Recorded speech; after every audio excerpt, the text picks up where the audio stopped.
Hi, once again, very good morning to you guys.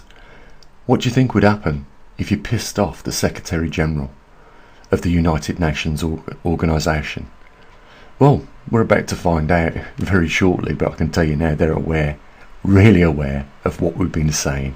But as they are paying attention, I just wanted to point out a few things about their hypocrisy. If we look at this, the UN High Commissioner for Human Rights remarks at the 53rd session of Human Rights Council advise the impacts of climate change on the full realisation of the right to food.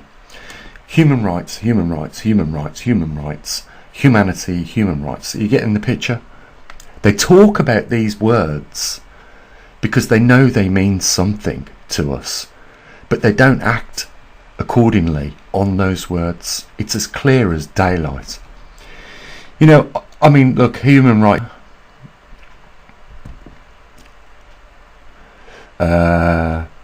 Human rights here. Human rights again there. Let's just scan quickly through this. So I'm just making a point here. Human rights and democracy, there's a good one, yeah? Because we know in democracy, anyone with any intelligence, even a slight amount of intelligence, would know that democracy is all about freedom.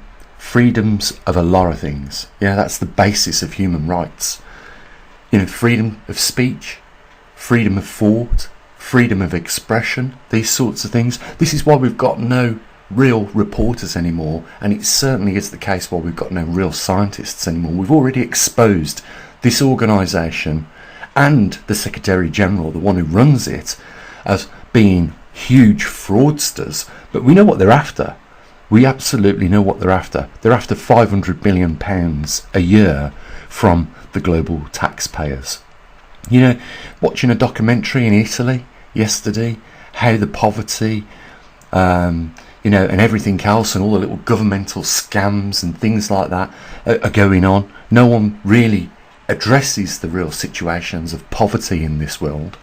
You know, you've got people in Italy leaving college with the promise of work, and then they end up working for nothing. You know, talking about human rights just being trashed, and you know, it's just absolutely disgraceful. But what I want to get to is somewhere down here and show you. This here. No. I want to show you something really important. Just give me a minute. This is the one I wanted to show you. On the 12th of June 2023, the Secretary General's open remarks at the press briefing on policy brief on information integrity and digital platforms. When they're talking about digital platforms, they're talking about alternative media sources such as Twitter, Instagram, YouTube, etc., etc. They want to control it, and they don't like it.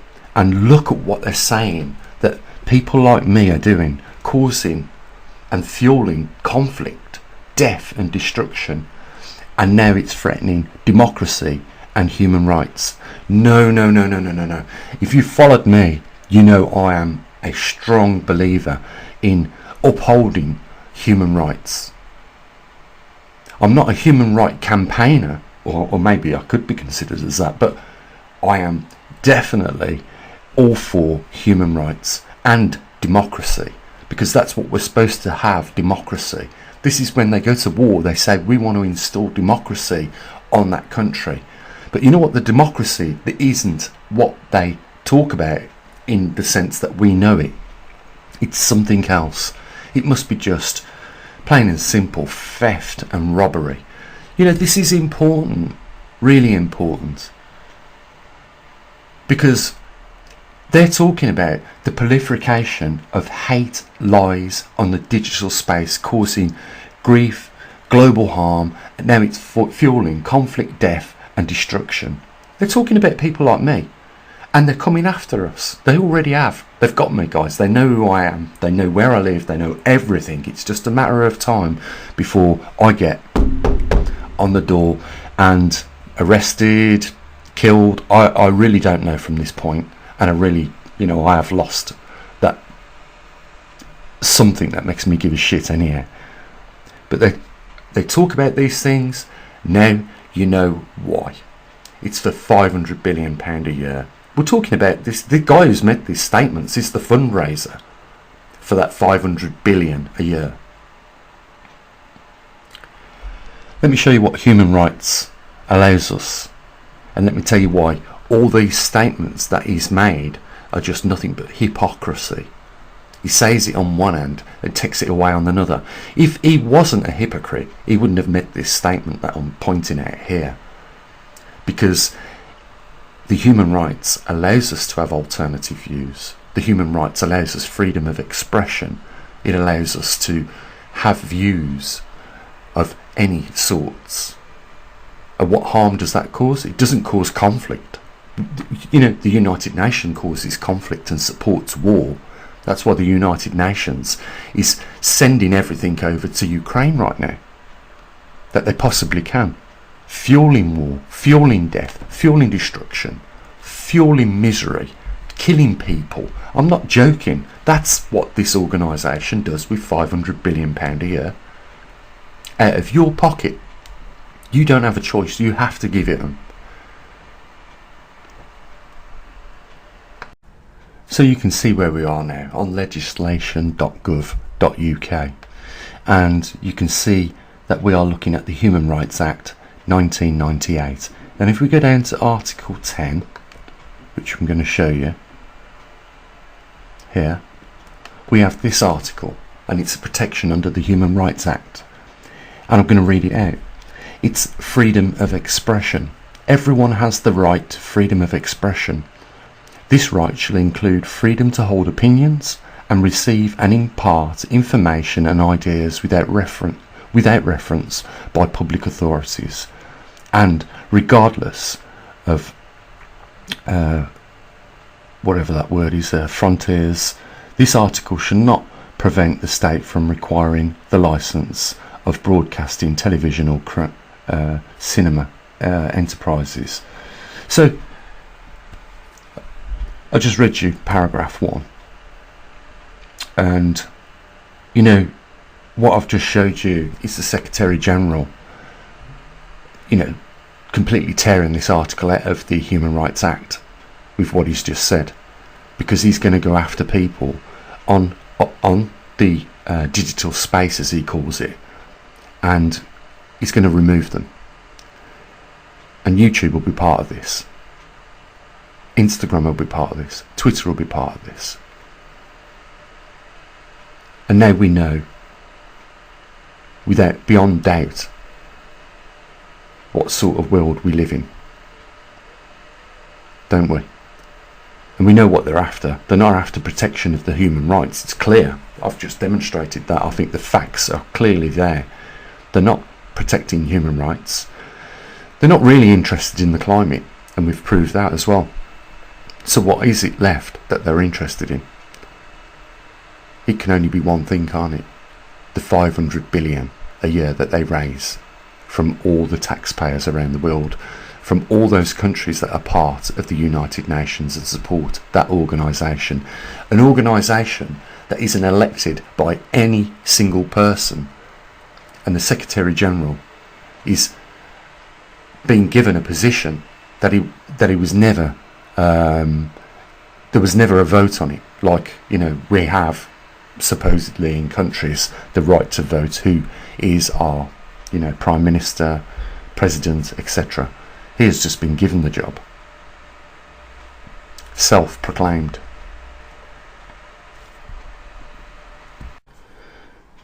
Yeah, I'm bringing your attention to already the censorship that is taking place. If you think that what you're looking at the bottom of the screen is just a coincidence, there is no possible way you could have 8 figures in a series like that. No possible way.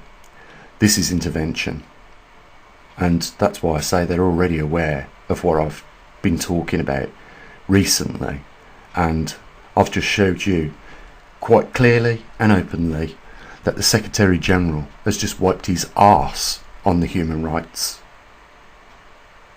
And I've showed you that the United Nations does not give a shit about our climate on our Earth, because their argument for climate change is CO2, and we've exposed that bullshit. And what you're seeing at the bottom of the screen is what happens in real life in different ways. This is how we are slowly ending up with no real reporters, because they are shown the door. They are silenced and pushed out the way. And this is certainly why we have no real scientists anymore, that do science in the same way I do here at the observatory. I mean, I don't know what's going to come next for this. I believe that this is just the start of the repercussion. So we have limited time, guys. And we should be doing the magnetic pole reversal today, and hopefully later on this afternoon I'll get time to pop them SD cards out and get back to what we're really supposed to be talking about on here. But this is important, and it is connected to all of the things that we talk about, because we know that the magnetic pole reversal is linked to these climatic changes that we're experiencing now, and it is part of a 100,000 year Milankovitch cycle where we go interglacial and glacial periods. And we know that also we have another problem on our hands, or anomaly, with the sun going into a grand solar minimum. And all those things have an effect and a direct impact on the climate. And you know what, I wouldn't have been half of bothered if, the United Nations had been collecting money for the magnetic pole reversal and the preparation to ensure some continuity of survival for the human beings during that period of time when things really get bad. If they'd have been preparing and building facilities for people so that they can, still maintain a life during the worst parts, the events that are going to undertake very shortly, I wouldn't have had half a problem with that. But they chose this ratty excuse that CO2 is the destroyer of our climate. And we know why. Because criminals aren't very smart. That's how they get caught.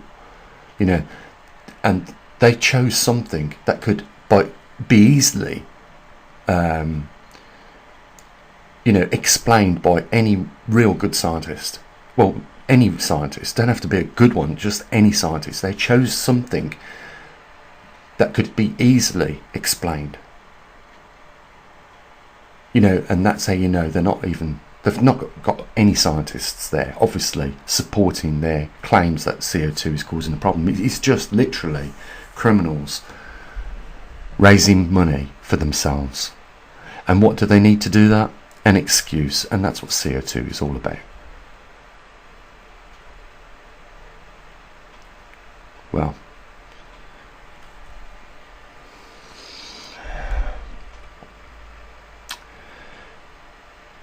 what can I say? I won't keep you any longer, guys. There's a link down there if you want to help support what we do. We're about the truth. We're about real science here at the observatory. And if you want to support that, the link is down there. And I'll say what I usually do. You take care of your loved ones. As always, bye for now.